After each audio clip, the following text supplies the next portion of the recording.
एक इसकी खास बात बताऊं, ये एक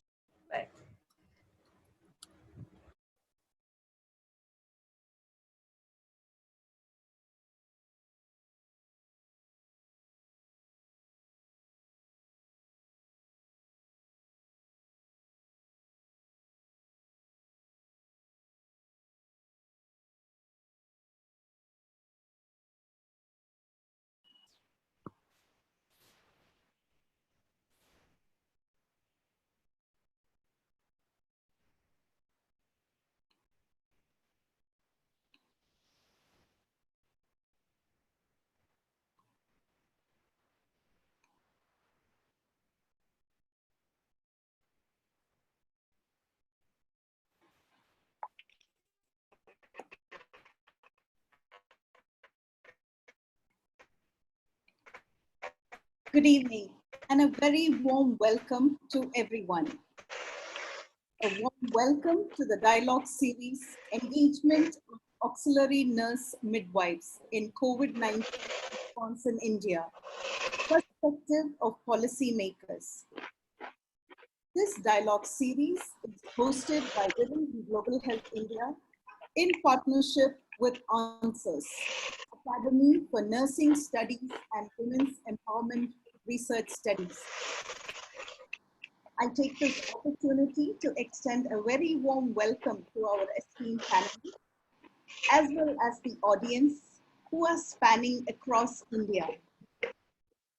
To give a short brief about WGHI, Women in Global Health India, focus is on working on leadership and on institutional reform to encourage women's leadership at all levels of healthcare, from grassroots level to the highest level.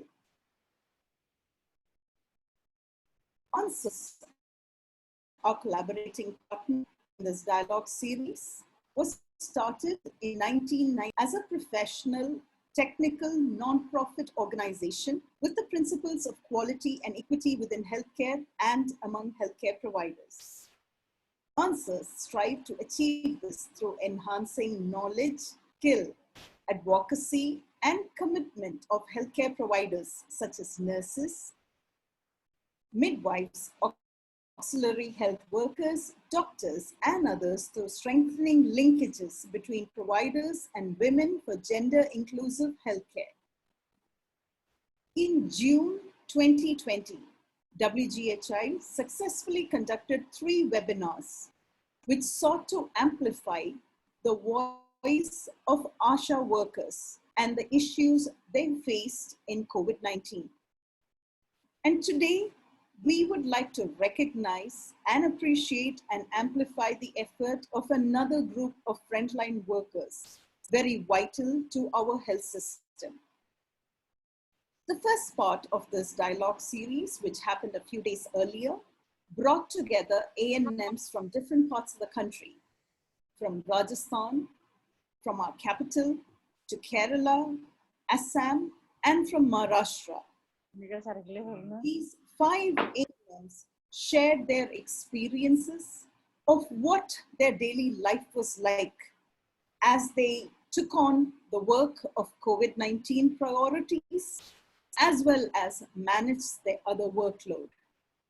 To kind of recap and summarize some of the experiences they shared, they spoke about working through the flood-hit Assam, to working in areas of containment zone in Delhi, in Maharashtra, in some of the other areas, to go every day into community, the community which was increasingly getting worried, wondering whether they would also be quarantined, and every day trying to correct the misconceptions of the various community members.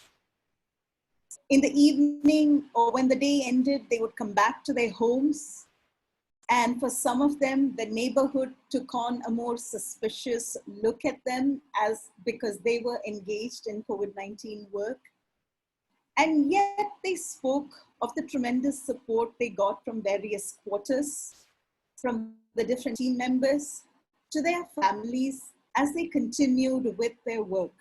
And as they shared their experience, they stressed on the need to reduce the stigma and increase people's awareness, whether it is about the care that people needed to engage in, or about the new normal norms, or even about improving coordination with the other healthcare staff. They spoke about and shared whether the sub-center population, whether it could be changed because the current load on the A&M for the current population, they were looking at whether it could have a different ratio. They wondered whether the number of A&Ms could get enhanced and how to balance between the COVID priorities and the non-COVID. They also spoke about the kind of HR benefits from the fact that A&M groups, when they first started, they felt they had established as a cadre of their own and they were contributing immensely.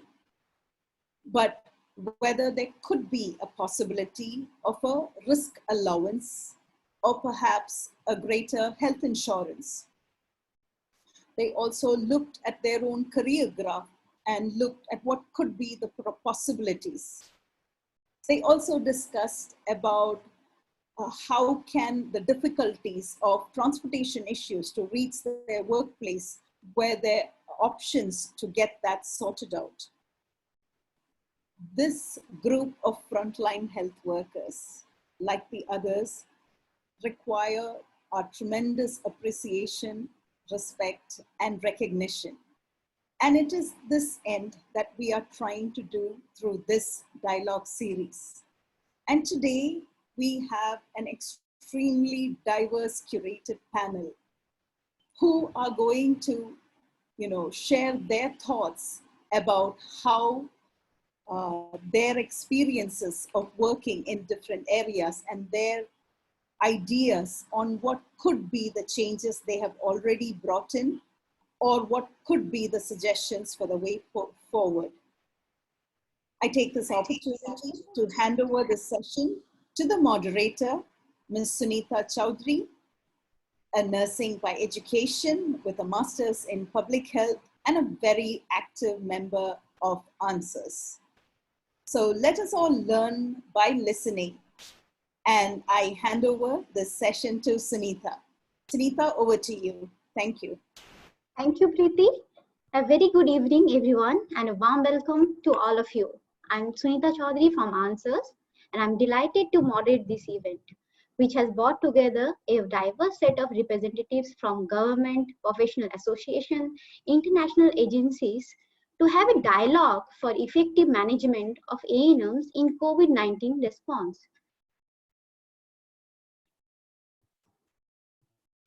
A warm welcome is conveyed to those who have joined us online. Few housekeeping rules. We request you to keep in mute and video off during the session. Participants joining us in the dialogue will be able to see the chat box for the questions. Please keep sharing your questions there. If you require any assistance, please reach out. We have translators in our chat box who are translating in parallel from Hindi to English. You will be able to see this text from Shubha in the heading of Tra, and she will be written before the translation text. We will be recording the session, and recordings will be shared publicly. I'm delighted to introduce our speakers for you. First speaker is Ms. Bullama Saika. She is a lady health supervisor with over 32 years of experience. She supervises A&Ms and ASHAs in her routine work in Assam. She is the president of All India Federation of A&Ms and LHVs and general secretary of All Assam A&M and LHS Service Association. Welcome, Ms. Saika. Then we have Mrs. Mamata Nayak, Mrs. Mamta Nayak, who have working as an ANM in 1994 since 1994 in a sub-divisional hospital, followed by transfer to a community health center in Odisha. She has been working in a sub-center for the last 24 years. She is the General Secretary of the Odisha Multipurpose Female Health Worker Association. Welcome, Ms. Nayak. Our next speaker is Dr. Priya Das, who is a health system software and gender lead at Oxford Policy Management. She has over 20 years of experience of working on policy and research in the development sector in India. Dr. Priya has a PhD in social anthropology from the School for Oriental and African Studies from University of London. Until 2016, she worked as a senior research and gender specialist at the International Center for Research on Women. Thank you, Priya, for joining us. Our next speaker will be Dr. Dilip Singh Mairambam. He is the National Professional Officer for Health Workforce at WHO India. He is a medical doctor with a master's in health system management. He has worked progressively at the regional, central level, supporting state and national governments towards health systems, and he is involved in policy and strategy development for increasing availability of skilled personnel through professional education and development and work.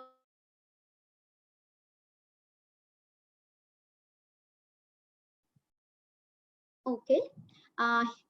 Dr. Dilip have major contribution in research and technical guidance to improve healthcare workforce practices, particularly for the nursing and midwifery cadre.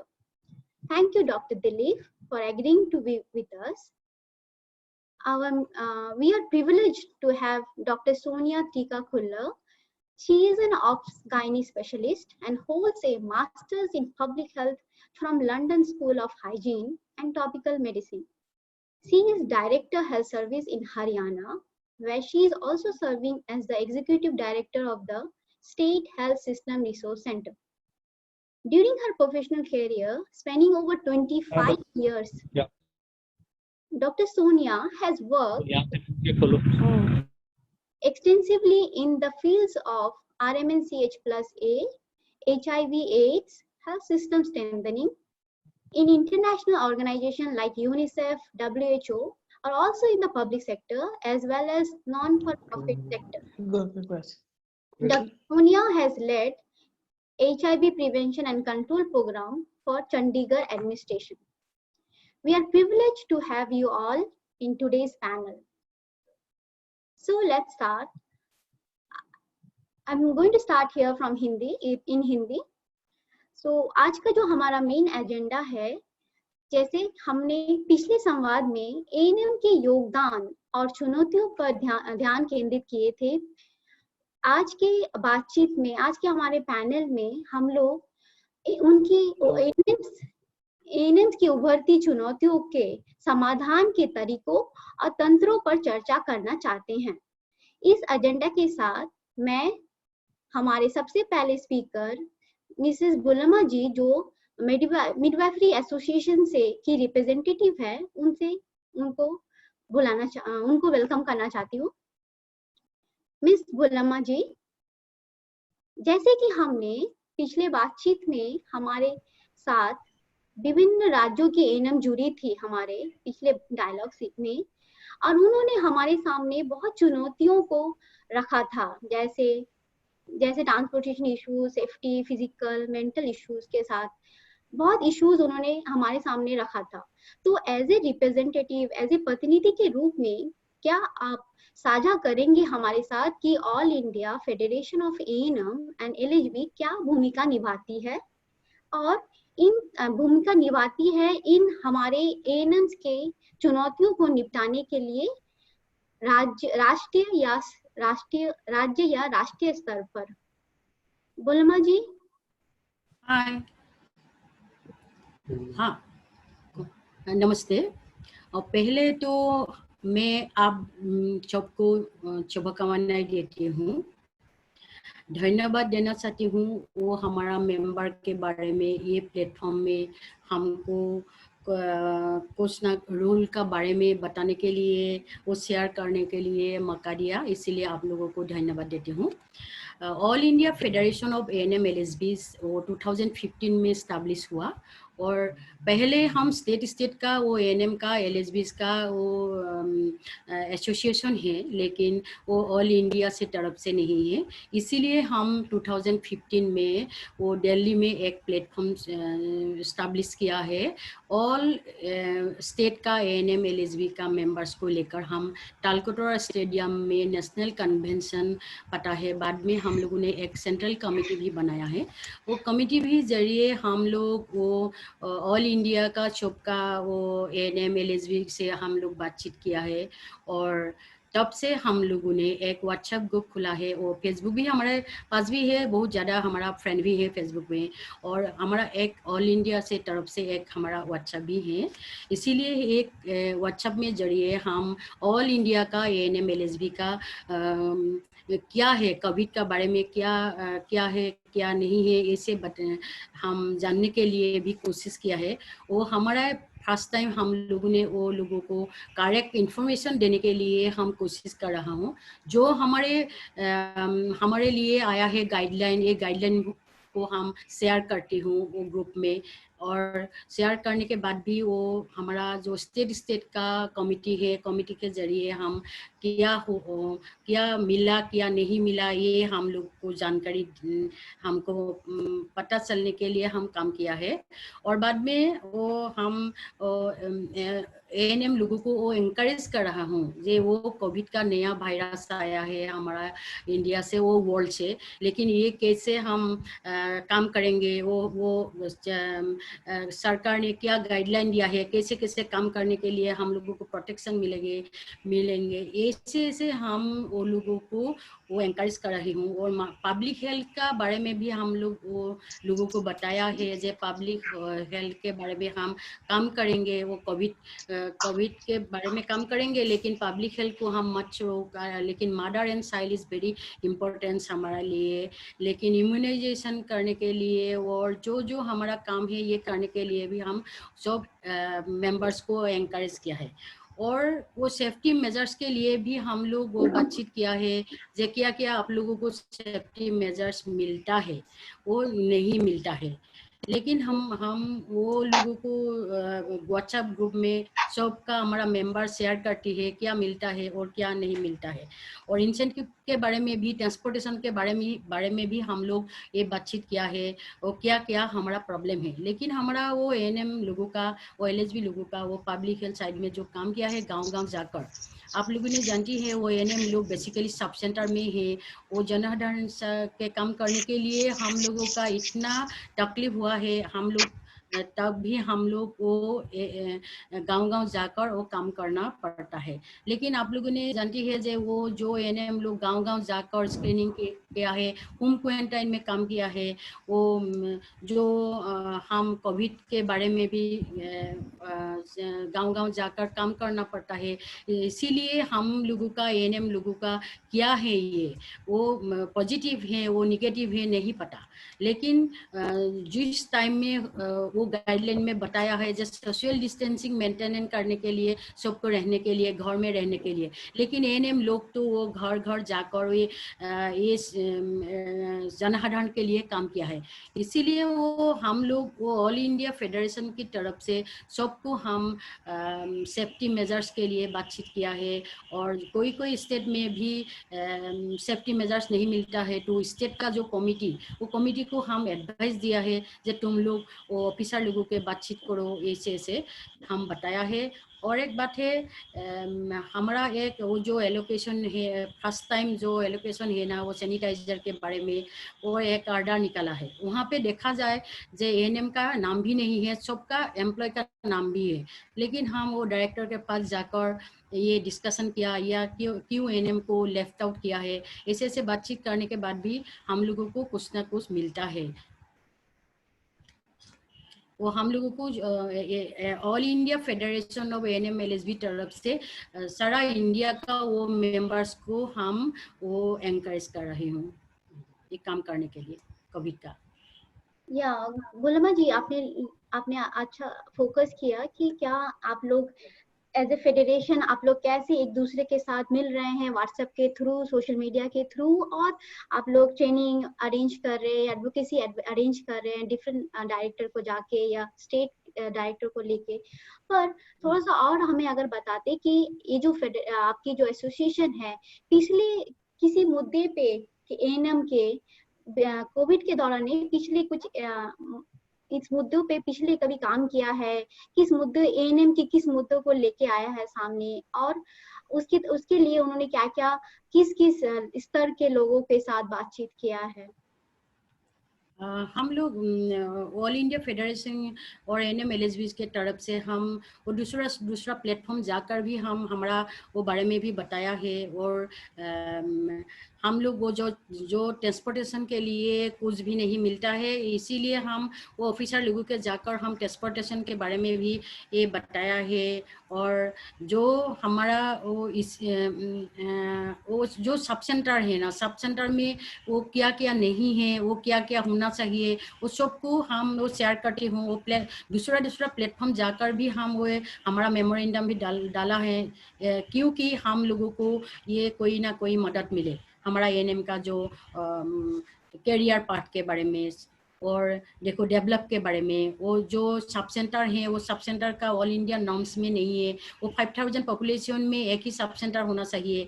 और अभी वो बहुत सारा vacancy भी है हमारा India में, ANM कुछ बहुत वैकेंसी है, लेकिन आजकल वो कॉन्ट्रेक्चुअल एएनएम को वहाँ पे डाला है। हम लोगों ने ऑल इंडिया फेडरेशन और एएनएम एलएसबी ने वो सेंट्रल गवर्नमेंट के जाकर और स्टेट गवर्नमेंट को हम मेमोरेंडम भी सबमिट किया है, जो क्योंकि वो कॉन्ट्रेक्चुअल नहीं आना चाहिए, वो रेगुलर होना चाहिए वो एएनएम लोगों को। वो as per non sub centre नहीं है, इसीलिए हम लोगों का ये प्रॉब्लम हुआ। कोई एएनएम लोग कोई जगह में 5000 पॉपुलेशन के बाद भी वो 10,000 20,000 में भी काम करना पड़ता है। वो एएनएम लोगों का वो काम बहुत ज़्यादा है, लेकिन ज़्यादा होने के बाद भी वो कोविड का काम भी हमारा वो एएनएम लोग कंटेनमेंट जोन में और कोविड केयर सेंटर में भी काम किया है, और फील्ड में भी काम किया है, वो चेक गेट में भी काम किया है। और आजकल तो आप लोगों ने जानते ही है, जो असम से वो फ्लड आया है, वो फ्लड में भी जाकर वो दूसरा वो डिजीज़ के लिए भी काम किया है वो एएनएम लोग। इसीलिए हमारा वो जो सब सेंटर में क्लीन रखना है, लेकिन वो सब सेंटर में भी वो फोर्थ गेट भी हमारा नहीं है। एएनएम लोग सब कुछ करना पड़ता है। इसीलिए हमारा जो बहुत ज़्यादा इश्यूज है हमारा एएनएम को। हम वो जो एएनएम का जो प्रॉब्लम है, एएनएम का जो इश्यूज है, सबको हम दूसरा प्लेटफॉर्म जाके हम लोगों ने वो डिस्कस भी किया है, मदद मांगा है। और सेंट्रल गवर्नमेंट ने भी हम लेटर भेजा है, और स्टेट गवर्नमेंट भी हम लेटर भेजा है। ये हमारा एएनएम का वो देखिए, वो एएनएम का हमारा असम से 1930 से वो जन्म हुआ, आज तक 1990 साल हो गया। लेकिन हम देखा है जो वो टीएनआई से एएनएम प्लेटफॉर्म स्टैब्लिश किया तो 1925, लेकिन वो 1925 में स्टैब्लिशमेंट हुआ है। वो देखा जाए वो 95 इयर्स वो एएनएम लोग वो इंडिया में काम करती है, शायद आगे से भी काम करती है, लेकिन वो रिकॉर्ड में बारे में मैं बताया है जो 1925 में ऑल इंडिया से वो प्लेटफॉर्म स्टैब्लिश हुआ है वो टीएनआई से द्वारा। लेकिन वो 95 इयर्स वो एएनएम लोगों को कोई डेवलप नहीं मिलता है, लेकिन काम करने के लिए एएनएम लोग को देता है।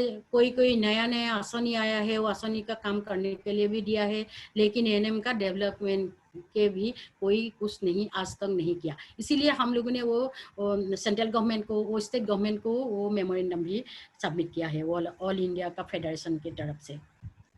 Okay Bulma ji, thank you for sharing. आपने बहुत ही अच्छे से हम लोगों को बताया कि एएनएम की कितनी सारी चैलेंजेस हैं, फिर भी वो हमारे लिए कितना कुछ करती है, हमारी कम्युनिटी में इन्वॉल्व होके। और आप लोग एज ए एसोसिएशन उनके चैलेंजेस को लेके आ रहे हैं डिफरेंट प्लेटफॉर्म में, नेशनल लेवल में, सेंट्रल लेवल में, स्टेट लेवल्स में। Really is commendable. Thank you Bulma ji, welcome you again. For participants आप लोगों को अगर स्पीकर के अगर क्वेश्चन हो प्लीज आप लोग चैट बॉक्स में इसको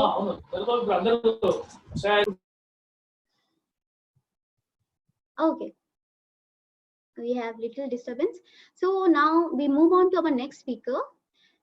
मैं इस चर्चा को उड़ीसा के हमारे एक स्पीकर के साथ पहुंचना चाहती हूँ, मिसेस ममता जी, जो पास्ट 5 मंथ से एएनएम रियली वर्क काम कर रही हैं इस महामारी में।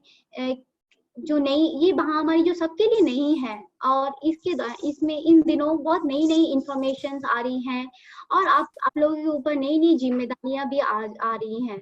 तो क्योंकि एएनएम को दूसरे कोविड के साथ साथ दूसरे नेशनल प्रोग्राम्स के लिए भी कंटिन्यूअसली काम करना पड़ रहा है, तो मैं आपसे जानना चाहती हूँ कि जो Orissa multipurpose female health worker की रिप्रेजेंटेटिव हैं, तो आप लोग इन चैलेंज को कैसे प्रेजेंट कर रही हैं कि और ये फेडरेशन आप किस लेवल पे इन सब इश्यूज को लेके जा रही हैं एएनएम्स के as a representative of Odisha multipurpose female health worker association. मैं आपकी कुछ रिफ्लेक्शन, आपकी क्या भूमिका रही इस दौरान, ये जानने की चाहती हूँ। Thank you ma'am. नमस्ते सबको, मेरी प्रणाम है।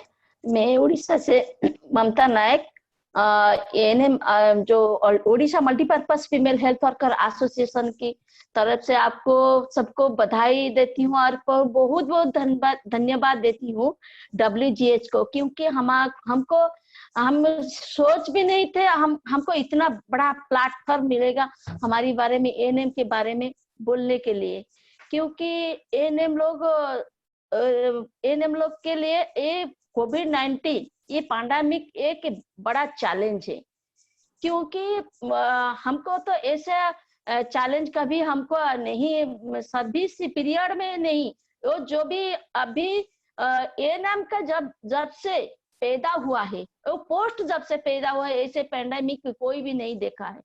वो हमारे लिए एक चैलेंज है, क्योंकि हम पहले जो काम कर रहे थे, काम के साथ हमको भी और थोड़ा काम करना पड़ता है। वो कोविड-19 के स्पेशल वर्क करना पड़ता है, लोगों के पास जाना पड़ता है, लोगों का बात सुनना पड़ता है, लोगों का मीत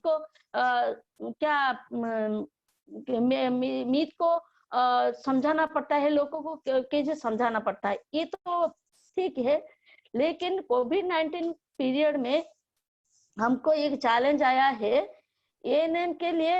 एक जो चैलेंज है वो Orissa multipurpose female health worker की सेक्रेटरी होने के नाते हमको पहले सभी डिस्ट्रिक्ट को इकट्ठा करके हम एक व्हाट्सएप ग्रुप बनाया है। सब डिस्ट्रिक्ट का प्रेसिडेंट सेक्रेटरी को लेके और जो एग्जीक्यूटिव बॉडी मेंबर को लेके हम एक ग्रुप बनाए हैं। ग्रुप में हम सबकी बात डालते हैं, सबका प्रॉब्लम डालते हैं, फिर जिसका जो नॉर्मल प्रॉब्लम है उसको छोड़ दे हैं। जो मेजर प्रॉब्लम है, ये मेजर प्रॉब्लम को हम डायरेक्ट इनको बोलते हैं कि तुम लोकल एडमिनिस्ट्रेशन को बोल के वो प्रॉब्लम सॉल्व करो। ये जैसे हमारी एक प्रॉब्लम आया था, एक एएनएम कोविड पॉजिटिव बन गया था। वो जो कोविड पॉजिटिव हो गया ना, वो इनके लिए वेंटिलेटर की जरूरत थी, लेकिन उनको नहीं मिला। इसीलिए हम लोकल की जो एएनएम से है, लीडर है, लोकल की लीडर है, वो एडमिनिस्ट्रेशन के पास गए और उनको रिक्वेस्ट किए, हम कोविड योद्धा है, कोरोना वॉरियर है और कोविड योद्धा है, हमको योद्धा के लिए थोड़ा हमको प्रेस्टीज होना चाहिए, हमको स्पेशल दिखना चाहिए, क्योंकि अगर कोरोना से ठीक होने के बाद ही हम भी कोरोना पेशेंट के लिए काम करेंगे। इसीलिए वो जाके बोला और थैंक्स उड़ीसा गवर्नमेंट, वो तुरंत हमारी बात सुन ली और हमारी हेल्थ वर्कर ने सभी हेल्थ स्टाफ के लिए एक हॉस्पिटल बना दी, जाके वो ओनली हेल्थ स्टाफ के लिए वो हमारी उड़ीसा में गंजाम डिस्ट्रिक्ट में बनाई। वो बहुत बहुत थैंक्स हमारी गवर्नमेंट को। ये बात व्हाट्सएप के जरिए में हमको मालूम पड़ा कि वो अभी और एएनएम को ज्यादा व्हाट्सएप यूज करना पड़ता है, ज्यादा नेटवर्क यूज करना पड़ता है, क्योंकि डेली डेली चेंज होता है, डेली डेली आईन कानून चेंज होता है। क्या करना है, क्वारंटाइन सेंटर में कितना रखना है, फिर घर में कितना रखना है, फिर हमको ये सब को ध्यान में रख के काम करना पड़ता है। ये जो बात है ना, कभी कभी एएनएम लोग को व्हाट्सएप देखने के लिए भी रोज रोज हमको इंस्ट्रक्शन आता है, प्रति हाफ एन आवर में तुम व्हाट्सएप ग्रुप देखो। ये हमारा ऑफिस की ऑर्डर है, इसीलिए हम व्हाट्सएप ग्रुप के जरिए में हम बहुत बातें जानते प्रॉब्लम जानते हैं। ये जो चैलेंज के लिए अभी एएनएम लोग काम करता है फील्ड में जो काम करता है ना, काम के वक्त उनको बहुत सारे प्रॉब्लम ही आते हैं, चाहे से पब्लिक साइड से, चाहे से एडमिनिस्ट्रेशन साइड से है, और चाहे से खुद का परिवार की प्रॉब्लम भी लेके वो घूमता फिरता है।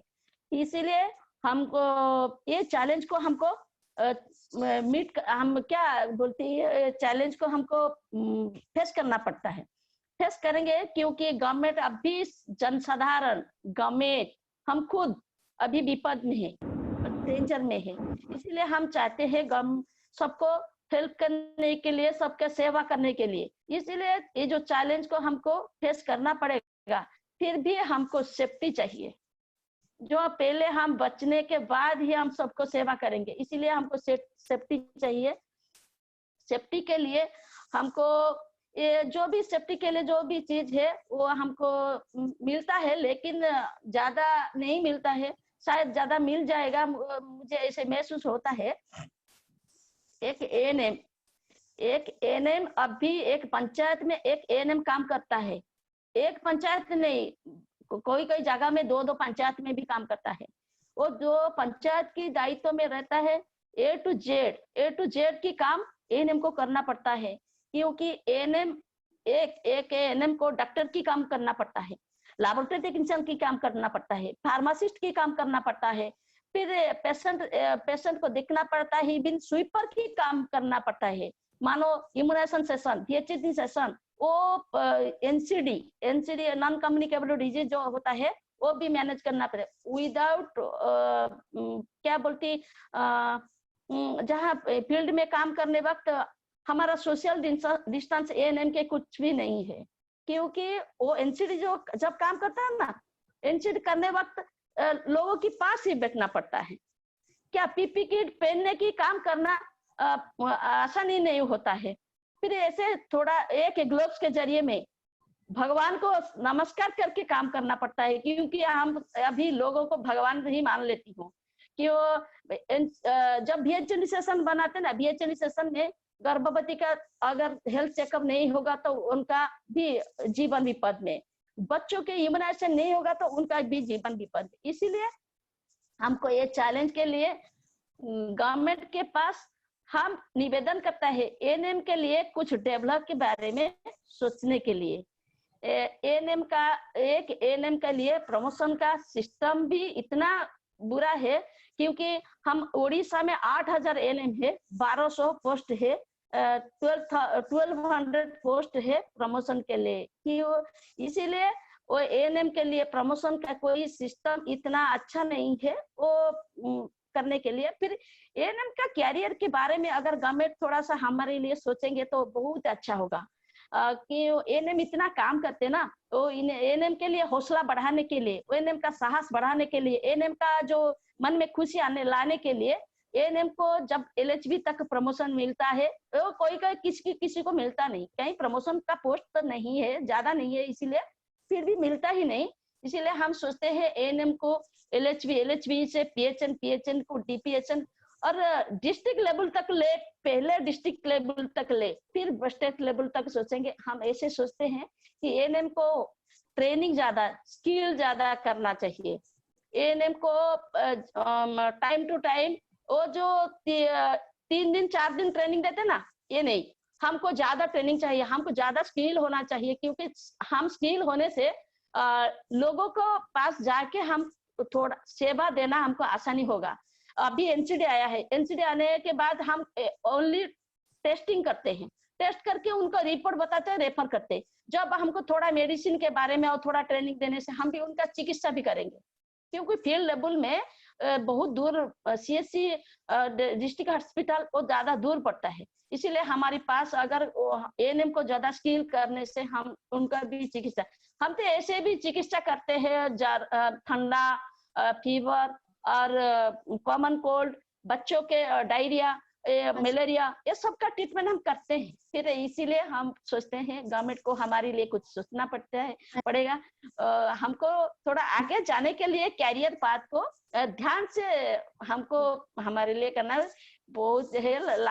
नमस्ते जी ममता जी, हम लोग जाएंगे आपके रिक्वेस्ट और सजेशन रिकमेंडेशन में एंड में, पर रियली आपकी बातें सुन के मुझे बहुत ही इंस्पायर लग रहा है कि एज ए ANM आप लोग कितना मतलब चुनौतियों के मतलब कितना कुछ करते हैं, और आप लोगों की चैलेंजेस रियली फोकस बहुत स्तर में फोकस नहीं हो पाती है, पर एज ए एसोसिएशन आप लोग इतने बिजी होते हुए भी 24 घंटा बिजी होते हुए भी आप लोग एसोसिएशन में आप लोग मिल रहे हैं व्हाट्सएप के through.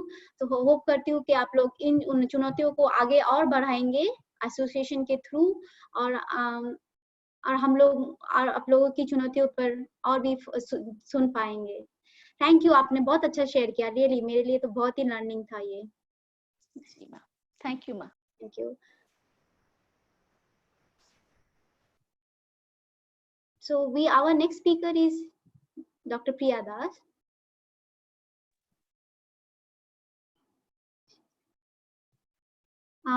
Before that, I want to मैं थोड़ा सा पार्टिसिपेंट से रिक्वेस्ट करूंगी, प्लीज अपने क्वेश्चंस और अपने सजेशन थोड़ा सा चैट बॉक्स में मेंशन करते रहिए ताकि हम लोग एंड में आपके क्वेश्चंस ले सके। ओके, डॉक्टर प्रिया दास, जैसे हमारे पहले दो स्पीकर्स ने बताया कि ANM की कितनी सारी चैलेंजेस हैं, इश्यूज हैं, और ANM हम लोग जानते हैं कि ये कैडर एक्सक्लूसिवली वुमेन कैडर है, और मोस्टली देयर आर इनइक्वालिटीज इनके जेंडर के हिसाब से, और उनका स्टेटस सबऑर्डिनेट करता है, और इनकी इनके कंसर्न्स और बैरियर्स जो ANM से एक्सप्रेस करती हैं वो पॉलिसी मेकर्स के पास पहुंचते भी नहीं है, और पॉलिसी मेकर्स में भी उनके फोकस लाने में बहुत टाइम लगता है। तो आप थोड़ा सा हमें बताएंगे कि कैसे हम, जैसे आपका एक्सपीरियंस बहुत ज्यादा ही है इन सब काम के ऊपर, एक ANM के कुछ हैं, why ANM do not get this attention they deserve and why they continue to work in this challenging environment. So little your reflection on this will be helpful. So thank you Sunita so much. मेरा इतना कोई experience नहीं है जो इस panel में speakers हैं, so I'm really humble to participate in this forum. मैं बेसिकली हमने लास्ट सेशन में भी सुना था, मैंने वो समरी रिपोर्ट उसका पढ़ा था, तो अभी भी जो बुलेमा जी ने बोले और वो दूसरे स्पीकर ने अभी बताया कि हम हमेशा बॉटम लाइन ये है कि जो ANMs हैं वो एक तरह से पूरी जो पब्लिक हेल्थ और जो RMNCH का पूरा भार एक तरह से संभालती हैं अपने कंधों पर अभी भी हम जाके अर्जियां दे रहे हैं, अभी भी हर समय एक इशू उठता है, उसको जाके हम अर्जी दे रहे हैं। एंड कहीं ना चाहे और अभी पिछले दिनों में कितने सारे मुद्दे आए हैं कि दे आर द मोस्ट वाल्नरेबल, सबसे ज्यादा रिस्क में आते हैं, उनका जो अपना खुद का जो हेल्थ इश्यूज है, चाहे वो एग्जिस्टिंग हेल्थ इश्यूज हो या कोविड से रिलेटेड हो या मेंस्ट्रुअल हाइजीन मैनेजमेंट फील्ड में हो या टॉयलेट यूज फील्ड में हो, उससे होता हुआ जो UTI RTI के इश्यूज होते हैं, या वर्कलोड को लेके जो बड़ा मुद्दा उठा है कि वो तो प्राइमरी केयर गिवर घर में भी रहते हैं पर कोविड के चलते कुछ कहीं पे 11, 12, 14 घंटा काम कर रही हैं। तो ये सारी इश्यूज कोविड के समय में सामने आया है। पर मैं जिस मुद्दे पे बात करना चाहती हूँ, एक सवाल बेसिकली है कि क्यों ऐसा है कि ठीक है गवर्नमेंट ऑफ इंडिया है, सब कुछ है, हमारे में कहीं रिसोर्सेज की इश्यूज है और सबको है, पर मेरा ये सवाल है कि हम कहीं ना कहीं स्ट्रक्चरली इस बात को जो ANMs की नीड्स है उसको हम प्रायोरिटाइज नहीं करते हैं कि ये कोविड के समय में जो ये सारी बातें उभर कर आई हैं, कहीं ना कहीं ये जो एग्जिस्टिंग जो ढांचागत लिंग आधारित भेदभाव है वहां से जुड़ा हुआ है, क्योंकि कोविड से पहले भी बहुत सारी इश्यूज रही हैं ANMs के साथ। ऐसा नहीं है कि सिर्फ कोविड के समय ही इनको प्रॉब्लम्स आया है। कहीं कहीं मैंने थोड़ा बहुत राजस्थान, थोड़ा बहुत बिहार और थोड़ा बहुत यूपी में मैंने जो देखा है, बेसिकली उनका जो मैनेजमेंट जो स्ट्रक्चर है और उनकी कोई डिसीजन मेकिंग एजेंसी नहीं होती है, उनके कामों में वो खुद डिसीजन नहीं ले पाते हैं, जिससे कि उनकी जो निजी जो जरूरतें होती हैं उनके काम को सक्षम करने में, वो कोई और उसका निर्णय लेता है। तो कहीं ना कहीं ढांचागत हमने पॉलिसी लेवल पे स्ट्रक्चरल जो इनइक्विटीज हैं, जिसमें हम महिलाओं को ANMs को एक मैनेजमेंट और लीडरशिप की पोजीशन नहीं दे रहे हैं, काम उनका हो रहा है, निर्णय कोई और ले रहा है जो फील्ड में नहीं उतर रहा है उनके तरह से। तो समवेयर लाइक शुरू में दोनों स्पीकर्स ने कहा है that while we are meeting these small not small, like we are meeting the everyday issues of what they are facing, but somewhere कहीं ना कहीं हमें आगे जाके इसको एक स्ट्रक्चरल लेवल पे एड्रेस करना पड़ेगा, जहाँ पे हम ANMs को उनकी चीजें एक राइट के तौर पे मिलना होगा या एंटाइटलमेंट के तौर पे मिलना होगा, ना कि एक रिक्वेस्ट के तौर पे, ना कि एक वन टाइम सोल्यूशन के तौर पे मिलना चाहिए। और दूसरा एक जो मैंने देखा है कि जो हायरार्की है, ये जो स्ट्रक्चरल हायरार्की है, ज्यादा 80% जो हमारी हेल्थ वर्कर्स हैं वो महिलाएं हैं और वो बॉटम ऑफ द हायरार्की के पाइल में आते हैं। And basically you see that उनको खुद एक हिचक होती है अपनी एंटाइटलमेंट मांगने में।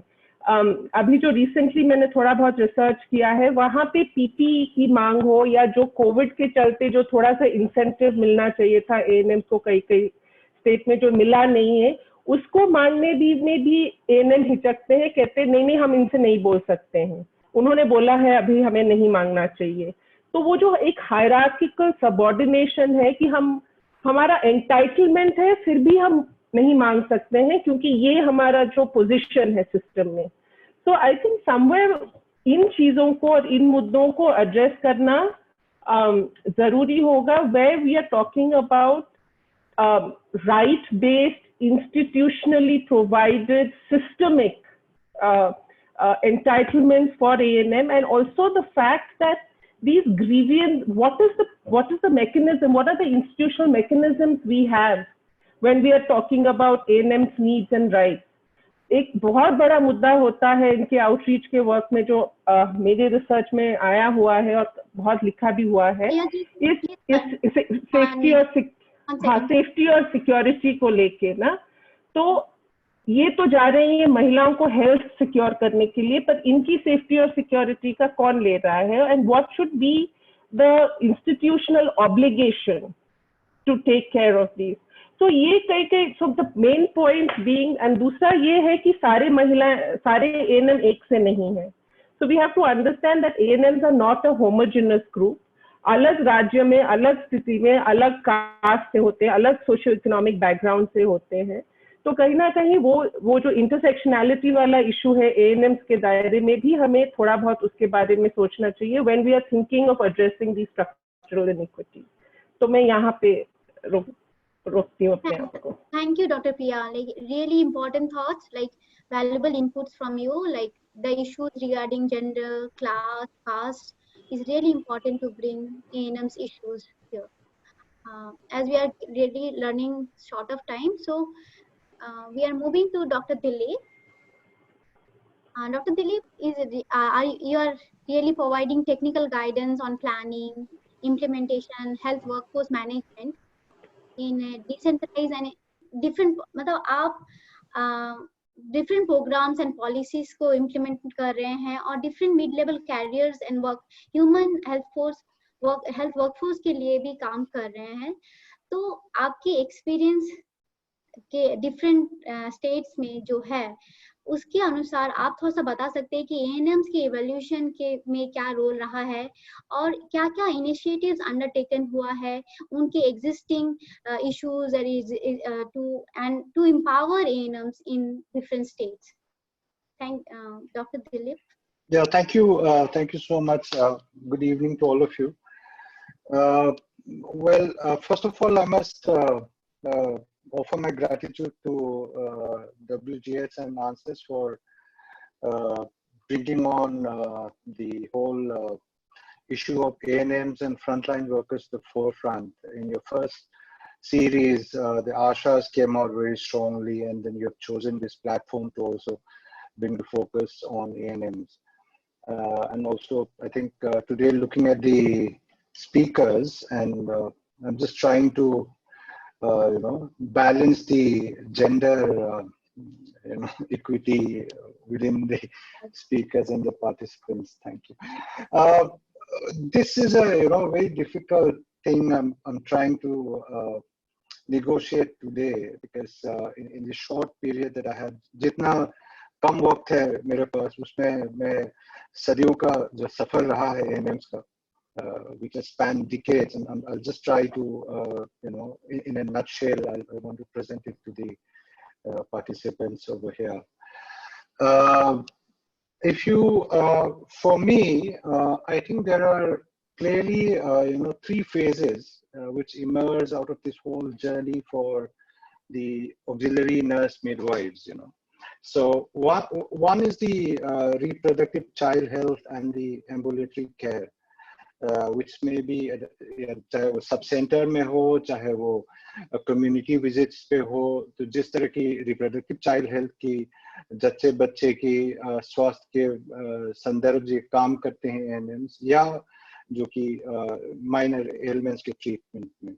तो हिस्टोरिकली अगर आप देखें तो एंटीनेटल चेकअप्स हो गए, डिलीवरीज हुए, इम्यूनाइजेशन, फैमिली प्लानिंग, कुछ कम्युनिकेबल डिजीज होती हैं, टीबी, मलेरिया, तो इस तरह के हेल्थ इश्यूज पे इनका बहुत बड़ा योगदान रहा है. एंड माइनर एलिमेंट्स, इसके अलावा जो कई मर्दपा ANMs कंप्लेन करते हैं about when they talk about excess work on record keeping, reporting, और इस तरह से या उनका बड़ा योगदान रहा है कम्युनिटी परसेप्शंस पे, अवेयरनेस पे, प्रिवेंटिव और प्रोमोटिव हेल्थ मेजर्स में.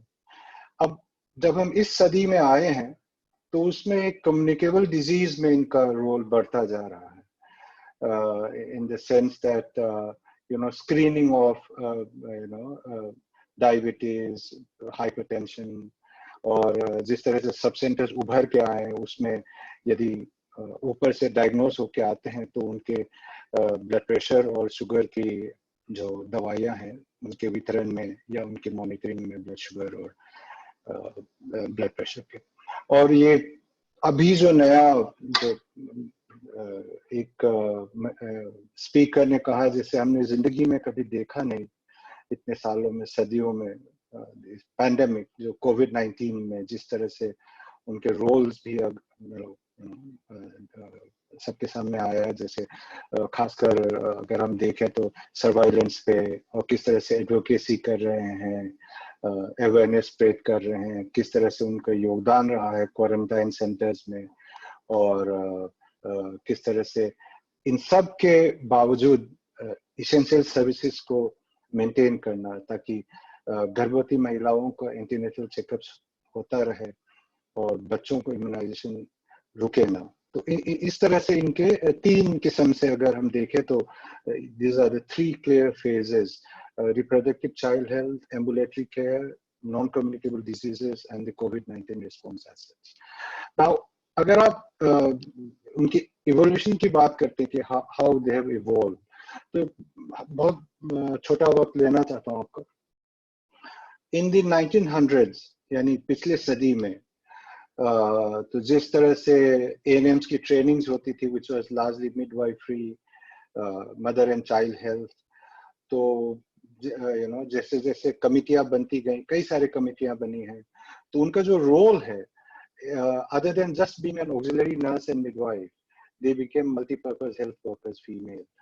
तो इस तरह से उनके जो रोल हैं वो भी डाइवर्सिफाई हुए, बढ़ते गए। मैटरनिटी केयर के अलावा उनके चाइल्ड हेल्थ की बातें आ गई, इम्यूनाइजेशन इंक्लूड हो गया, फैमिली प्लानिंग आ गया बड़े सीरियस है, जिस तरह से IUCDs की इंसेशन की बात होती है, या ओरल कॉन्ट्रासेप्टिव डिस्ट्रीब्यूशन की बात होती है। और इसके साथ साथ जो क्यूरेटिव वो है, उनके रोल है, ताकि हल्की फुल्की बीमारियों का इलाज करना गाँव वालों का।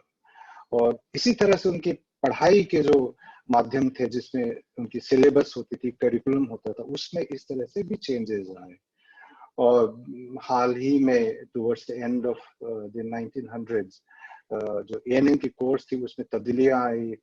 10वीं की जगह एंट्री लेवल 12वीं क्लास हो गई, वोकेशनल ट्रेनिंग हो गया। तो इस तरह से जो चली, अब जब हम इस सदी में आए, in the 2000s, that is in the 21st century, सबसे बड़ा जो चेंज आया इन अ वे, वो जो है नेशनल रूरल हेल्थ मिशन का आया 2005 में जब ये इंट्रोड्यूस हो।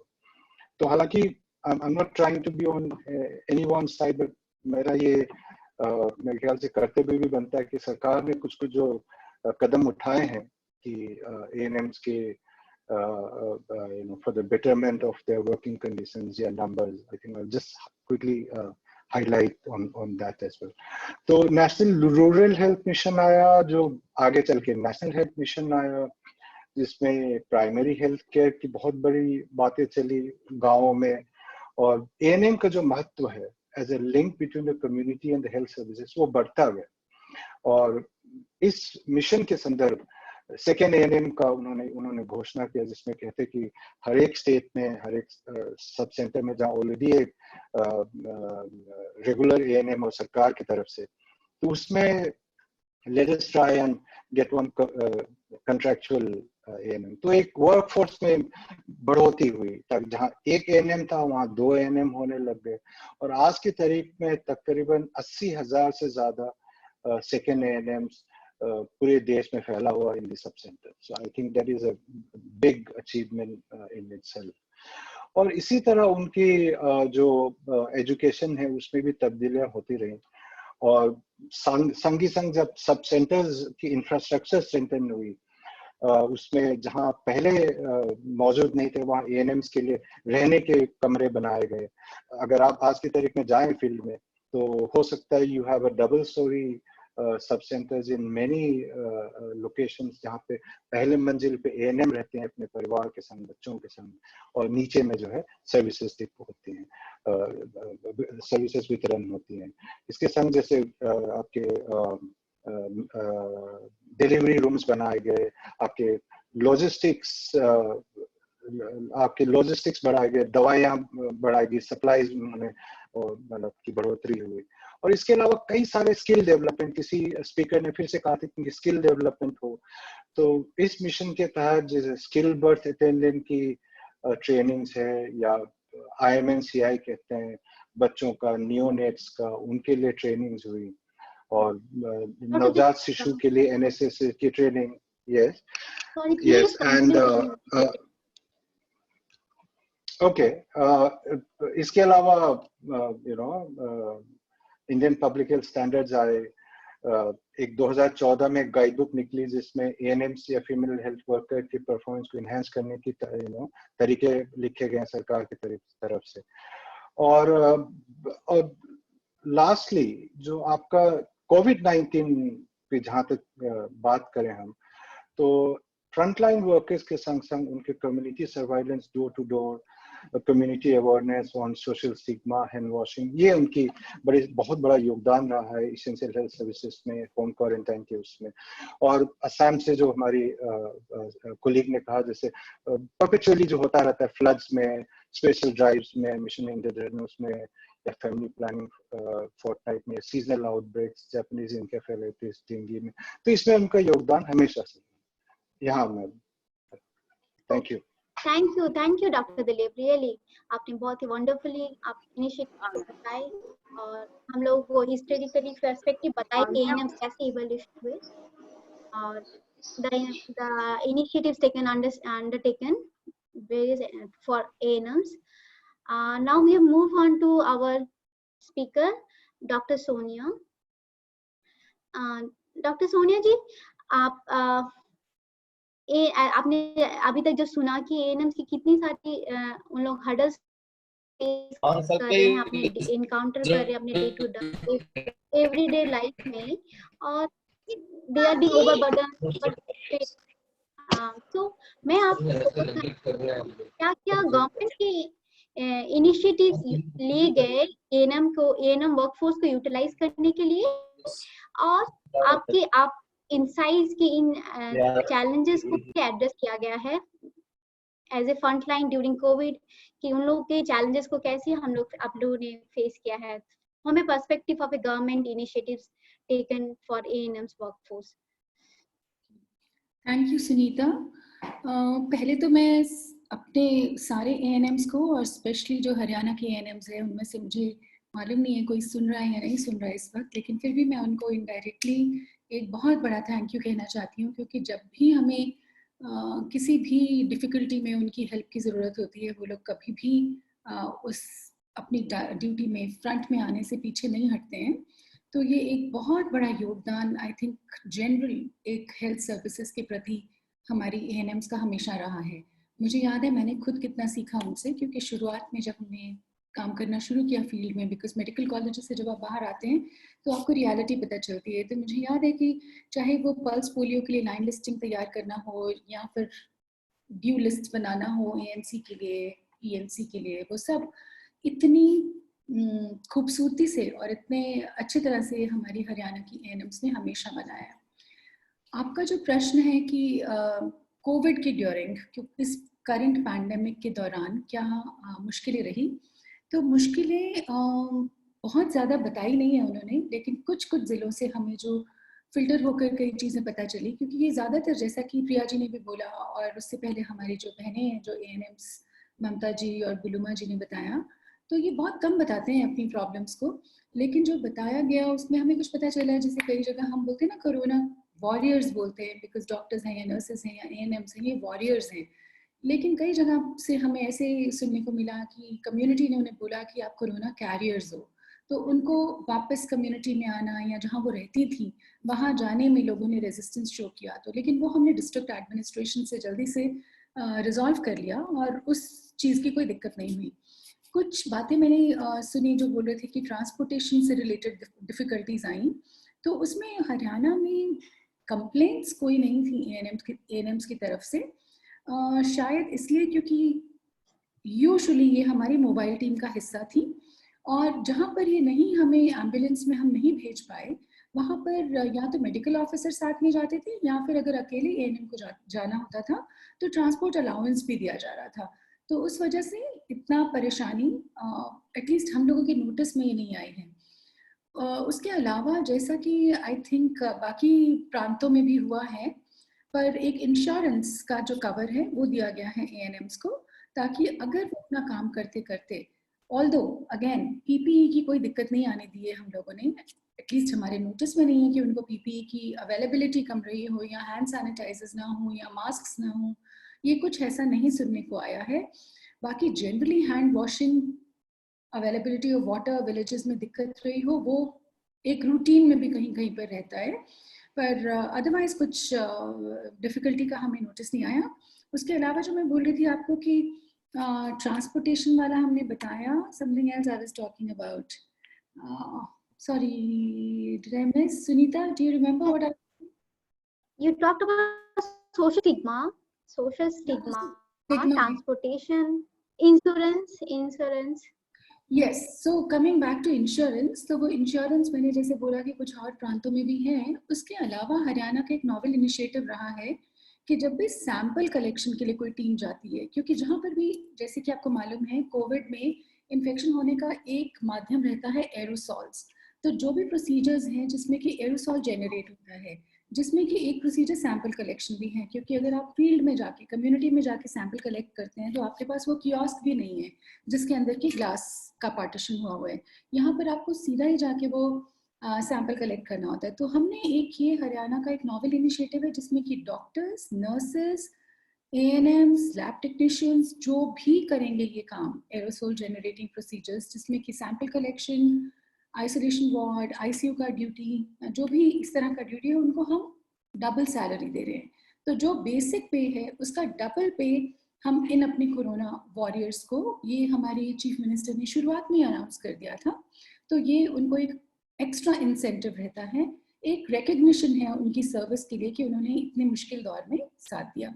उसके अलावा एक और ब्यूटीफुल चीज़ जो मैं बताना चाहूँगी, जो कि हमारी ANMs ने हेल्प करी इस दौरान, एक इनिशिएटिव है हरियाणा का जो कि state health systems resource centre ने शुरू किया था, जिसको हम सुकून बोलते हैं। सुकून जैसे कि आप समझते हैं कि क्या बोलेंगे उसको, आराम आराम आराम जैसी कोई बात, हाँ, कि सुकून मिला।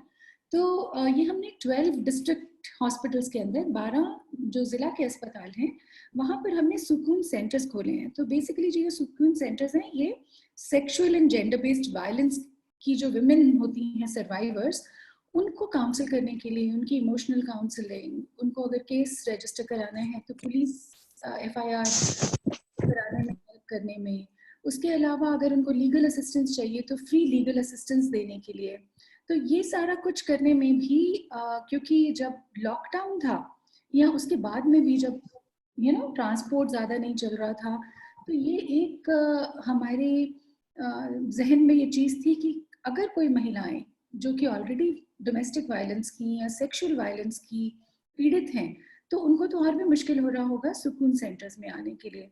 तो एक जो हमें काफ़ी हेल्प मिली, ANMs ने ये भी किया, जब वो जा रही थी फील्ड में, डोर टू डोर ट्रैवल कर रही थी, तो अगर उनके ज्ञान में कोई ऐसी चीज़ आई कि कोई महिला ऐसी है जो कि sexual and gender based violence का शिकार है, तो उन्होंने फ़ोन नंबर हमारे काउंसलर्स का दिया ताकि वो अपने काउंसलर से बात करके, और अगर उनका केस रजिस्टर करना है, कुछ भी करना है, तो उसमें भी वो मदद कर सकें। और कुछ महिलाएं जो आ पाई किसी तरह से निकलकर, वो हमारे डिस्ट्रिक्ट सिविल हॉस्पिटल्स में आई और काउंसलर्स के साथ में बैठ के भी उन्होंने बात करी।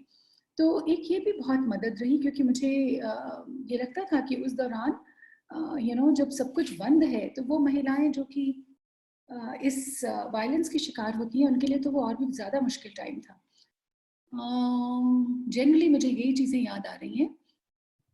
उसके अलावा मैं बस ये बोलना चाहती हूँ कि शुरुआत में जो हमने ऑब्जर्व किया वो ये था कि अचानक से फोकस, जो कि अदरवाइज RMNCH+A रहता था, NCDs रहता था, वो सारा फोकस वहाँ से बिल्कुल डाइल्यूट हो गया और पूरा फोकस चला गया कोविड पैंडेमिक की तरफ। शुरुआत में हमने शायद कुछ ANMs को इन्वॉल्व किया, फिर और ज़्यादा खिंचनी शुरू हो गई उसी की तरफ। और बात like maybe after 6 weeks or so, we realized that the essential services which these ANMs are responsible for, they were starting to suffer. So whether it was a routine immunization statistic or institutional delivery statistic, we observed that everything was coming down. So now what we've done is we've taken back most of the ANMs who were posted at a 24/7 PHC or at a sub-center where the deliveries were happening. So we are trying that we send ANMs engaged through other programs, for example, RBSK or information assistants who were now free, or the multipurpose health worker males. So we engage more of them in COVID, like going to the containment zones, buffer zones, taking samples, going for contact tracing, so that our essential services do not suffer. Because otherwise, it would be, some ANMs who worked very hard in the community, they were finding it really sad to see that home deliveries were increasing and that the immunization was like going really down. Okay, thank you, Dr. Sonia. Thank you. Thank you. Really, ये बहुत ही हमने अलग सुना actually. हम लोग सिर्फ चुनौतियां सुन रहे थे दूसरे स्टेट्स के ANMों से, लेकिन आपने जो प्रेजेंट किया कि हरियाणा गवर्नमेंट क्या क्या काम कर रही है ड्यूरिंग कोविड और कैसे ANMs को हेल्प कर रही हैं उनके अपने चैलेंजेस को ओवरकम करने के लिए, और आप क्या क्या फैसिलिटीज प्रोवाइड कर रहे हैं फॉर देम।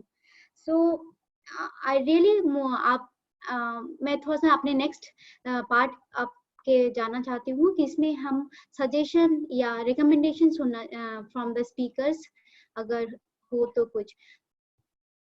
तो मैं पहले आपसे doctor Sonia, if you like to recommend और suggest something for other states government और that initiative we have taken as a Haryana government, तो ये कुछ आप और रिकमेंडेशन और करना चाहती हैं, कुछ सजेशन देना चाहती हैं एएनएम्स के चुनौतियों को ओवरकम करने के लिए?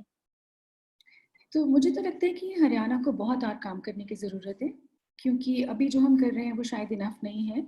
जैसा कि हमारी उड़ीसा और असम से जो एएनएम्स पार्टिसिपेट करी, उन्होंने बताया कि करियर प्रोग्रेशन, कि उनको क्या, उनके लिए आगे और वो क्या कर सकती हैं, उनकी प्रमोशंस के एवेन्यूज़, या फिर अगर उनमें से कुछ हायर एजुकेशन के लिए हम किसी को स्पॉन्सर करें, सपोर्ट करें, या अपने यहाँ पर ही उनको कुछ एक्स्ट्रा ट्रेनिंग देकर एक डिफरेंट सेट ऑफ रिस्पॉन्सिबिलिटीज देना चाहें, वो हमें करना है, जो अभी तक हमने नहीं किया है। क्योंकि अभी तक वही हो रहा है जो शायद बाकी प्रांतों में हो रहा है, कि बहुत उनके करियर के एंड की तरफ जाकर वो लोग LHVs बनती हैं, तो उससे मुझे लगता है फास्टर होना चाहिए, या फिर कुछ मोटिवेशन होना चाहिए किसी को जो एक्स्ट्रा काम करते हैं, कि वो क्या और कंट्रीब्यूट कर सकते हैं। उसके अलावा जो सिक्योरिटी वाला एक इशू था, उसका भी मुझे लगता है कि हमने ये वाला इशू, हमारे को पहले से भी मालूम था कि कई बार ये जो 24/7 सेंटर्स हैं जहाँ पर हमारी एएनएम्स काम करती हैं, वहाँ पर दिक्कतें आती हैं। इनफैक्ट 1-2 जिलों से मुझे मालूम है कि हमारे यहाँ पर प्रॉब्लम आई, क्योंकि ईव टीजिंग बहुत होती थी, एएनएम्स को जाने में रोका जाता था, क्योंकि वो नहीं चाहते थे कि वहाँ पर कुछ काम हो।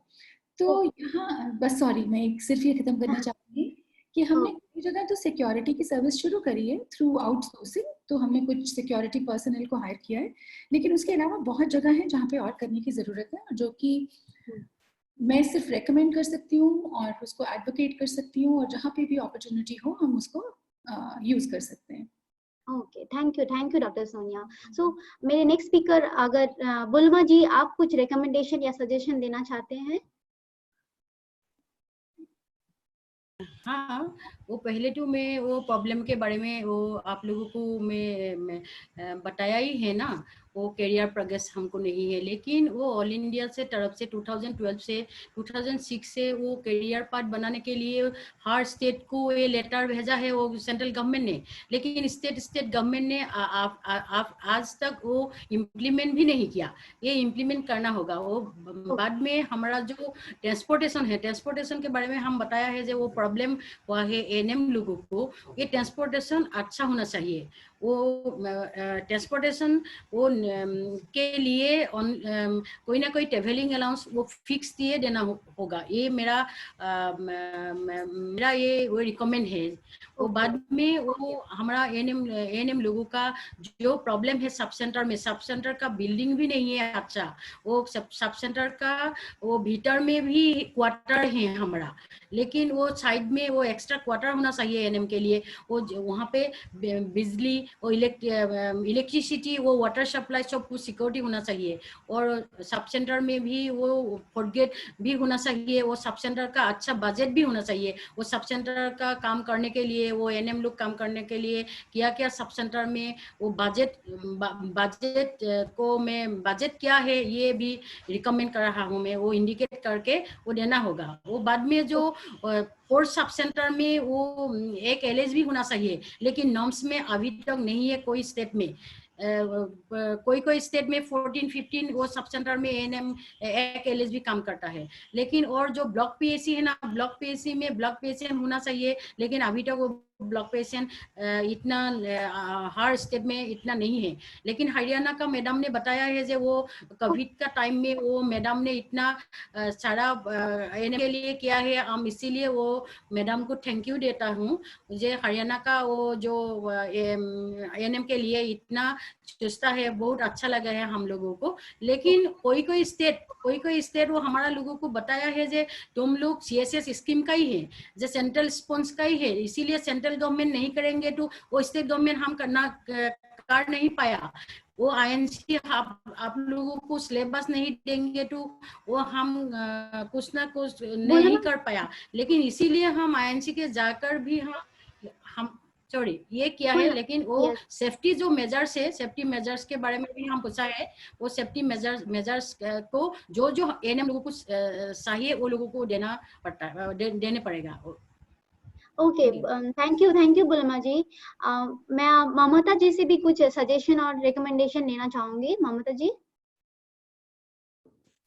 जी मैम, पहले तो जो मैम हरियाणा की मैम बहुत अच्छा बोले कि एएनएम के बारे में, उनको थैंक्स देना चाहती हूँ कि एएनएम के लिए जो भी क्या कैरियर पाथ के बारे में मैम ने जो बोला कि एक एलएचबी होने के बाद उनका सर्विस खत्म हो जाता है, ये ठीक नहीं है। एएनएम के लिए, एएनएम का हौसला बढ़ाने के लिए आपके जरिए हम बोलते हैं कि अभी भी एएनएम कुछ भी कैरियर पाथ नहीं है। जो भी स्टेट, कुछ स्टेट उनके कैरियर पाथ की खुद बनाते हैं, लेकिन हमको सेंट्रल गवर्नमेंट का एक प्रेशर ऐसा होना चाहिए कि सेंट्रल गवर्नमेंट जो स्पॉन्सर करते हैं ना एएनएम पोस्ट को पैसा देते हैं, एलएचबी पोस्ट को भी सेंट्रल गवर्नमेंट देते हैं। इसीलिए सेंट्रल गवर्नमेंट एक कैरियर पाथ जो बना के दें, उनका टाइमलाइन देने से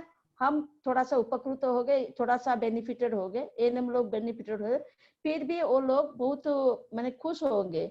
और मैं सजेशन देना चाहती हूँ, सजेशन नहीं मैं बोलना चाहती हूँ कि जैसे स्टाफ नर्स लोगों के लिए सारे इंडिया में ड्रेस कोड की कलर एक व्हाइट कलर होता है, इसीलिए हर एक स्टेट में, अब भी हर एक स्टेट में अलग अलग कलर का ड्रेस कोड पहनते हैं, सब भी पहनते हैं। ऐसे सेंट्रल गवर्नमेंट तरफ से एक लेटर सबको, सभी स्टेट को जाना चाहिए कि एक ड्रेस कोड, ताकि हरियाणा में जो ड्रेस कोड होगा, उड़ीसा में जो होगा, असम से होगा, एक ही ड्रेस कोड एएनएम की ऑल इंडिया बेसिस में होने से बहुत अच्छा लगेगा। मेरा ये मेरा सजेशन नहीं, मेरा ये रिक्वेस्ट है, वो सारा इंडिया की ड्रेस कोड एएनएम के लिए एक ही होना चाहिए।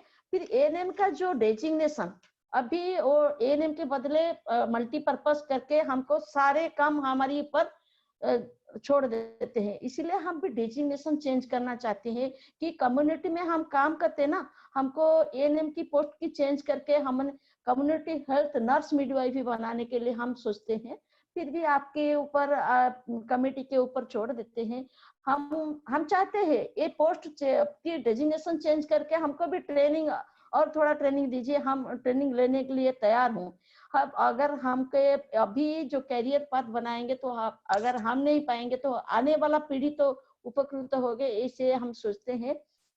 फिर और सब सेंटर के बारे में सोचती हैं, ओडिशा में अभी जो सब सेंटर बना हुआ ना, वो सब सेंटर बहुत पुराने सारे सब सेंटर है, वो सब सेंटर अभी भी रिनोवेशन नहीं हुआ है। अभी सुना है सब सेंटर को क्या बोलती, जो हेल्थ एंड वेलनेस सेंटर बनाने के लिए गवर्नमेंट सोच रही है। वो बुल्लमा दी जो बोला ने ठीक सही बोला कि सब सेंटर अलग होता है, ऑफिस अलग है, एएनएम का रहने का जगह अलग है। दिलीप सर ने बोला ना अभी, ये जो 2 स्टेयर बिल्डिंग जब ऊपर में एएनएम रहता है, नीचे में ऑफिस खुला था, वो बहुत अच्छा सजेशन है। हम भी ऐसे भी चाहते हैं जहाँ पर जो कम मिलता नहीं, जगह मिलता नहीं सब सेंटर के लिए, गांव के अंदर तो ज्यादा जगह मिलता नहीं, कम जगह में काम करता है, यहाँ पर भी 2 स्टार बिल्डिंग बनाने से एक एएनएम अच्छा से जहाँ पर एएनएम सब सेंटर में रहता है ना, वहाँ का आदमी उसको भगवान की तरह मानते हैं, उनसे सेवा ज्यादा पाते हैं। इसीलिए हम सोचते हैं कि सब सेंटर सही जगह पर होना चाहिए और सब सेंटर इंक्रीज करना चाहिए, क्योंकि अभी पॉपुलेशन की जो गवर्नमेंट की नॉर्म के कारण 5000 प्लेन एरिया में और 3000 हिल एरिया में वो जो नॉर्म था, वो नॉर्म अभी बदल गया है। इंडिया का पॉपुलेशन बढ़ रहा है, इसी तरह हमारा सब सेंटर बढ़ा नहीं, हम सब सेंटर पहले जैसा ऐसे ही सब सेंटर है। इसलिए हम चाहते हैं कि 5000 पॉपुलेशन में एक एएनएम को देंगे, ताकि वो अच्छे से काम कर सके। इसीलिए अभी तो एक एएनएम को 5 से 10-15 हजार प्लेन एरिया में काम करना पड़ता है, हिली एरिया में 6,000-7,000 के अंदर काम करना पड़ता है। ये बहुत दिक्कत होता है क्योंकि एएनएम का जो काम है ना बहुत बड़ा काम है।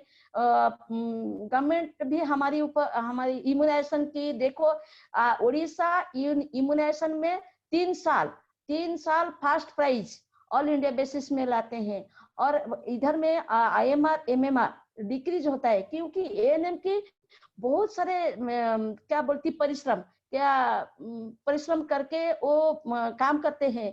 इधर में मदर एंड चाइल्ड का डेथ कम है, आईएमआर भी बहुत कम है, और भी इम्यूनाइजेशन बहुत बढ़ते हैं। इसीलिए हम चाहते हैं एएनएम के कैरियर के बारे में गवर्नमेंट हमारे लिए कुछ सोचे, और कैरियर भी वो जो ट्रांसपोर्ट के बारे में बोले, एएनएम को तो ट्रांसपोर्ट के बारे में कुछ भी नहीं मिलता है। और बड़ी दुख की बात है अभी इंसेंटिव, अभी हमारा गवर्नमेंट ने एक इंसेंटिव देने के लिए कोविड केयर सेंटर में जो काम करते हैं ना उनको इंसेंटिव देने के लिए बोला है, लेकिन फील्ड में हम डायरेक्ट जाके पब्लिक के पास डायरेक्ट जाते हैं, लेकिन हमारे लिए इंसेंटिव का कोई डिक्लेयर नहीं किया है। वो तो दुख की बात है। फिर सोचती हूँ गवर्नमेंट बाद में हम हमारे लिए कुछ डिक्लेयर करेंगे, आशा रखती हूँ। ऐसे तो बात है। अभी जो भी काम आता है ना एएनएम के पास डायरेक्ट आता है, और गवर्नमेंट हमको कोविड का योद्धा बनाया है। और योद्धा के लिए हम योद्धा की तरह काम करते हैं, लेकिन योद्धा के लिए जो जो होना चाहिए हम गवर्नमेंट की तरफ से गवर्नमेंट को रिक्वेस्ट करते हैं, योद्धा को अगर योद्धा को ज्यादा तौर से युद्ध करना के लिए थोड़ा ताकतवर कराने के लिए गवर्नमेंट को ऐसी जो सब बोलाना हमको ऐसे सबको सब चाहिए। ऐसे होने से हम आगे बढ़ सके, हेल्थ डिपार्टमेंट भी आगे बढ़ सके। हम बॉर्डर लाइन को थोड़ा और ताकतवर बनाएंगे, लोगों के पास जाके थोड़ा हेल्थ का सिस्टम हम चेंज करेंगे। हम हमारी ओडिशा क्या इंडिया को हम सारे वर्ल्ड में एक करके बना के हम रख देंगे कि हमसे वो सब लोग सीखेंगे। हम किसी से सीखेंगे नहीं, हमसे वो लोग सीखेंगे, क्योंकि हम कैसे काम करते हैं, फील्ड लेवल में कैसे काम करते हैं, पंचायत लेवल में कैसे काम। अभी गांव कल्याण इसको सचेतन करना पड़ता है, एसएचजी ग्रुप इसको सचेतन करना पड़ता है। सब लोग, आशा लोग, आंगनबाड़ी लोग, वो सब ने एएनएम की सलाह लेते हैं फोन पे सलाह लेते हैं, क्योंकि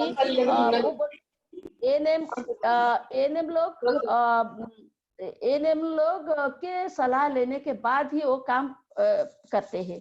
इसीलिए हम आपकी एक बड़ा प्लेटफॉर्म मिला है हमारी बात को बोलने के लिए। सभी को मेरा रिक्वेस्ट, हमारा बात गवर्नमेंट तक, सोचती हूँ गवर्नमेंट तक पहुंच जाएगा, लेकिन हम सोचते हैं कि यार थोड़ा आपके जरिए में जाने से अच्छा होगा, गवर्नमेंट हमको थोड़ा आगे बढ़ाएंगे। थैंक यू थैंक यू ममता जी। अगर मेरे पास टाइम होता तो मैं आपसे और भी ज्यादा सुन पाती।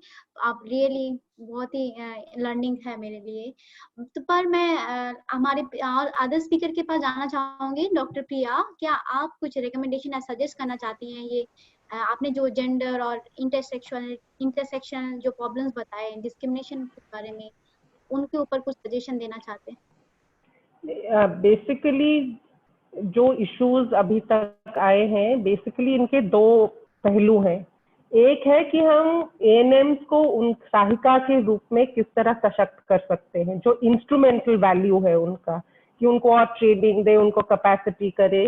पर मेरे लिए एक दूसरा मुद्दा भी बहुत अहम है, जो मेरे काम के दौरान सामने आया है, जो बाकी जगहों के एएनएम्स ने रखा है, वो है कि एक एम्पावर्ड डिग्निफाइड प्रोफेशनल स्टेटस, जहाँ जैसे ये अभी जो कह रही थी रहने की सुविधा, जो आने जाने में सिक्योरिटी की जो इश्यूज होती हैं, जो बार बार हर छोटे मोटे चीज के लिए हमें किसी के पास अर्जी ना हो, ये क्योंकि हम सबसे डिफिकल्ट और सबसे कंटेजियस काम कर रहे हैं, तो हमारे लिए एग्जिस्टिंग जो पैकेज पहले से होना चाहिए।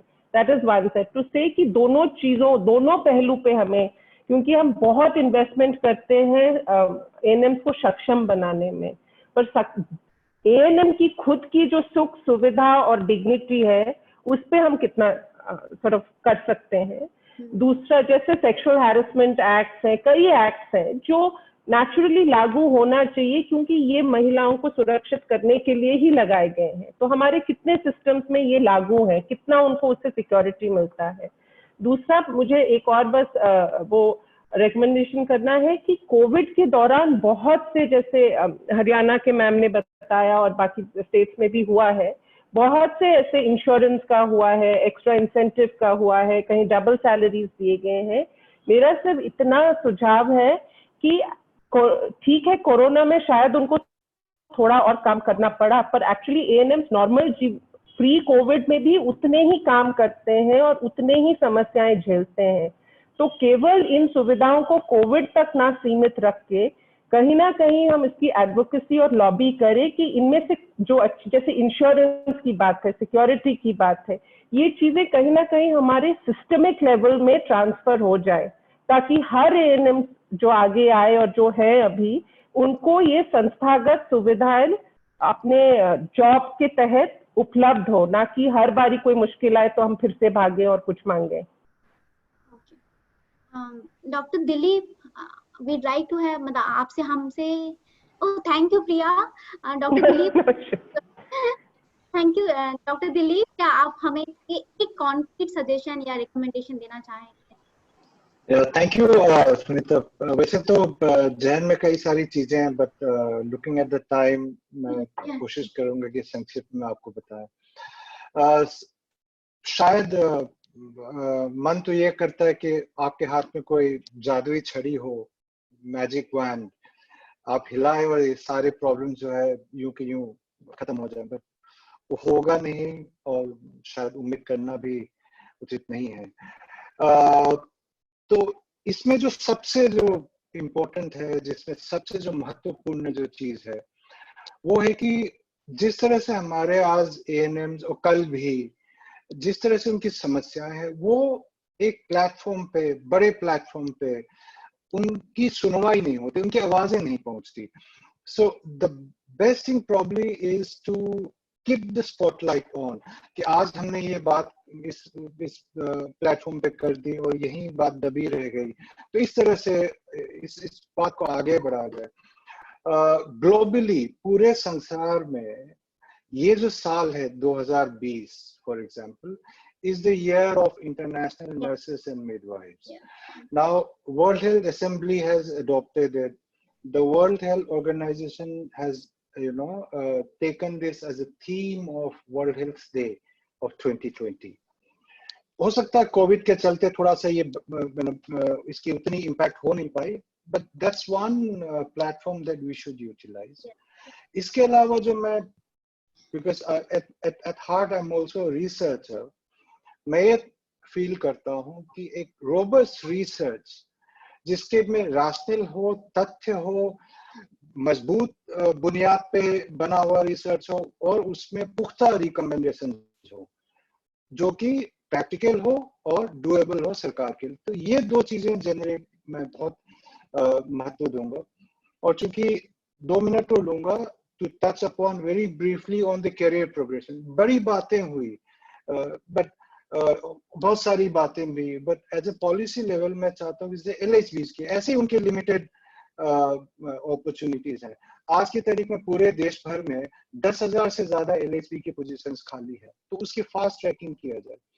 And at the same time मैं अपने सारे ANMs cadre को ये I would like to request कि rather than just waiting for the government to respond, कुछ steps वो भी लें, थोड़े से extra education, extra degrees, extra diplomas की तरफ थोड़ा सा कोशिश करें ताकि क्लिनिकल वे में from ANM to GNM they can progress. In the public health cadre they can progress as a within the hierarchy to block level and district level and maybe to higher nursing administrative positions.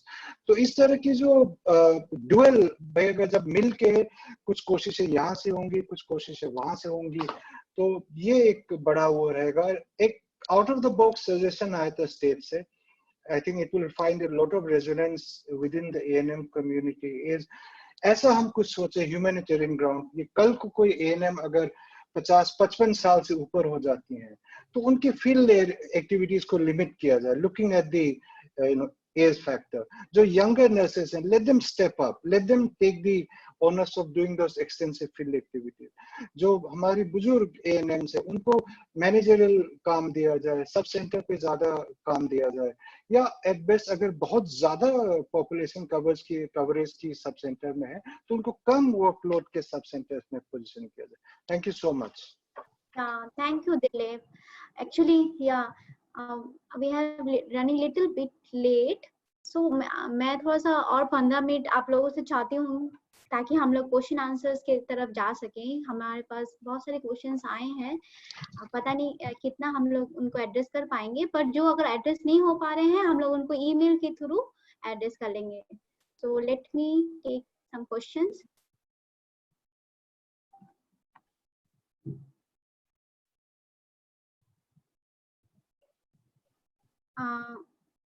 First question है कि ये सारी speakers के लिए नहीं है कि how can we deal with the stigma और violence that ANM is facing while they are working in the community directly, and who all should be in dealing with the stigma, who should help us in dealing the stigma. Doctor, who want to respond? कौन respond करना चाहेंगे speakers में से? Dr. Sonia और Dr. Dilip. I was just trying to unmute myself.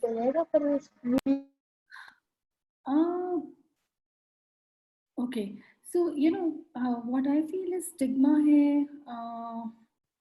Stigma अभी तो चलो Covid के लिए है, अदरवाइज कई बार कम्युनिटी एक्सेप्ट नहीं करती हैं. कम्युनिटी में भी हर तरह के लोग हैं, और जनरली अगर वुमेन का स्टेटस या रेस्पेक्ट कम्युनिटी में कम हो तो एएनएम्स को क्योंकि घर घर जाना है तो वो ज़्यादा फेस करती हैं इस डिसरिस्पेक्ट को.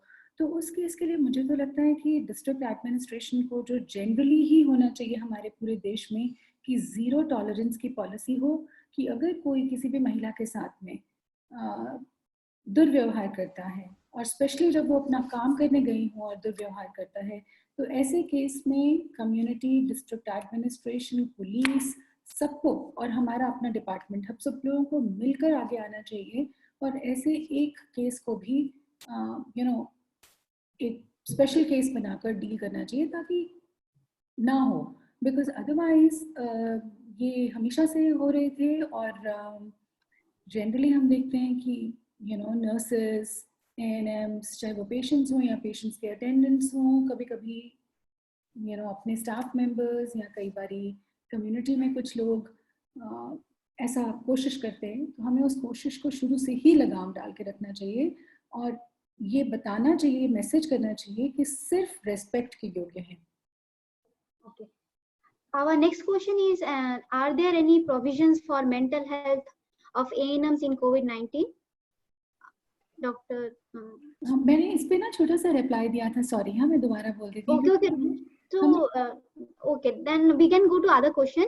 How are ANMs ensuring safety of pregnant women during ANC checkups? ममता जी या बुल्लमा जी कोई रेस्पॉन्ड करेंगे?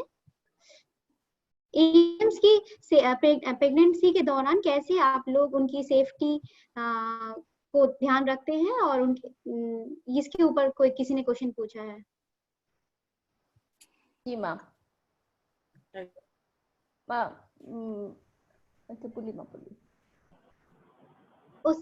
Sorry Sonia ji, I have cut you in between. Oh, that's fine. मैं एक्चुअली यही बताना चाह रही थी कि ये जो कोविड के दौरान और शुरू में, अभी भी खैर है क्योंकि डर तो अभी भी लगता है और काम बढ़ता ही जा रहा है क्योंकि केसेस पहले तो थोड़े थे, अब और ज़्यादा केसेस हैं और हर बार जाना ही पड़ता है हमारे वर्कर्स को. तो काफ़ी स्ट्रेस थी जिससे वो गुजर रहे थे. तो हम लोगों ने कुछ ऑनलाइन कोर्सेज किए, हमें कुछ लोगों ने अप्रोच किया कि वो फ्री करवाना चाहते हैं जैसे कि मेडिटेशन. तो आर्ट ऑफ लिविंग फाउंडेशन वालों ने कांटेक्ट किया, तो हमने उनके 3-4 अलग कोर्सेज कराए 4-4 दिन के लिए. उसका अच्छा रिस्पांस मिला क्योंकि मुझे लगता है कि मेडिटेटिव टेक्निक्स भी अपने आप में एक बहुत अच्छा माध्यम होता है रिलैक्स करने का और कुछ क्षणों के लिए भूल जाने का कि आप कितनी मुश्किलों का सामना रोज रोज कर रहे हैं. तो उसमें हमारी एएनएम्स ने तो किया ही पार्टिसिपेट, नर्सेस ने किया, उनकी फैमिलीज ने भी किया, क्योंकि families were also equally stressed, क्योंकि इस केस में उन्हें ये डर लग रहा था कि ये रोज जा रही हैं जब पूरा देश घर में बैठा है। तो ये सारा हेल्पफुल रहा। Thank you doctor Sonia. तो ममता जी, आप कुछ बोल रहे थे कि आप लोग ड्यूरिंग एएनसी चेकअप्स कैसे प्रेग्नेंट वुमेन की सेफ्टी मेजर्स को लेते हैं? जी मैम, बहुत अच्छा क्वेश्चन है। अभी ड्यूरिंग कोविड-19 के पीरियड में हमारी गर्भवती महिलाएं हॉस्पिटल को जाने के लिए डरते हैं। वो ज़्यादा तौर से हमको सेफ्टी मानते हैं, क्योंकि वो बोलती तुम हॉस्पिटल में काम करती नहीं, तुम गांव में काम करती है। इसीलिए वो जो VHN सेशन में आते हैं ना, वो हमको भी सोशल डिस्टेंस मेंटेन करके ही उनको हम इनको सेवा देते हैं। और वो अभी पैंडेमिक पीरियड में वो लोग का सभी प्रकार की सर्विस, सभी हीमोग्लोबिन टेस्ट, वजन, हाई ब्लड प्रेशर, और क्या NCD, उनका जो शुगर टेस्ट, यूरिन टेस्ट, वो वगैरह हम इधर में ही करते हैं। उनको हौसला बढ़ाते हैं। तुम्हारा कुछ जिसका थोड़ा सा हीमोग्लोबिन कम है उनको हम भेजते हैं, लेकिन सभी को हम नहीं भेजते, क्योंकि हम इनको बोलते हैं घर में रहने के लिए, कि उनके लिए अभी इन्फेक्शन ज्यादा होगा, कि अभी एएनसी पीरियड में उनका इन्फेक्शन के ज्यादा कोरोना पॉजिटिव की कैसे न होने के लिए हम बोलते हैं कि तुम घर में रहो। जितना हम सभी के पास हमारी फोन नंबर दे देता है, और काढ़ा पीने के लिए सबको बोलता है, क्योंकि अभी इस टाइम में काढ़ा पीना बहुत जरूरी है। गर्म पानी, काढ़ा और एक्सरसाइज, गर्भवती के लिए एक्सरसाइज कैसे करना है हम VHN सेशन में बताते हैं। और सोशल डिस्टेंस और साफ सुथरा रहने के लिए उनको भी हम बताते हैं।